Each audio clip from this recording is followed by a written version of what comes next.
can't kick this family out of Brent. No, you can't. Oh, the children have grown up here. They have built their roots here. You can't kick this family out of Brent. No, you can't. Glenda told the Counihans go to Wales. Go to Wales. Glenda told the Counihans go to Wales. Go to Wales. If you can't afford to live here, you've no right to be here. Glenda told the Counihans go to Wales. Yeah, our march today is calling for housing for the Counihan family, a very well-known family here in Brent. The latest advice they had from Brent Council was that the family should go and live in an empty field in the west of Ireland.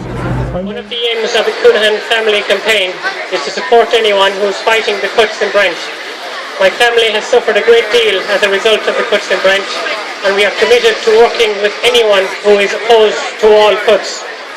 The cuts imposed by the government and Brent Council are having disastrous effects on the health of working class people in Brent. There is a greater need than ever for access to quality health care in Brent. Brent Council's cruel policy of implementing government cuts has caused huge suffering to my family.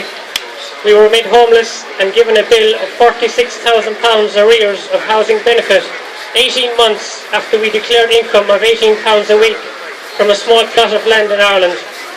We have been wrongly advised at every stage by Brent, and they have made constant mistakes, such as losing the paperwork where we had declared the income from the land. Why is it my family has to suffer for Brent's incompetence? Our suffering has been increased by the insensitive attitude of Brent Council.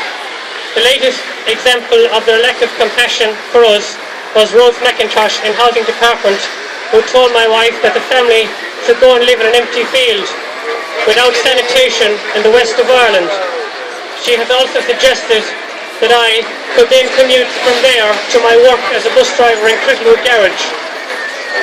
All of my 5 children and my wife grew up in this area, but it seems that Brent are determined to ship us out of the area like cattle to save a few pounds. My son Vinny, who's 4, has autism, and his doctors have written to Brent about the damage to his health, but no one in the council seems to care. The stress not only to Isabel, my wife, but our 5 children have suffered as a result of Brent Council's constant mistakes. Brent has refused to hear our case. Last month we were forced to occupy Brent Council chambers after we were once again refused the right to speak.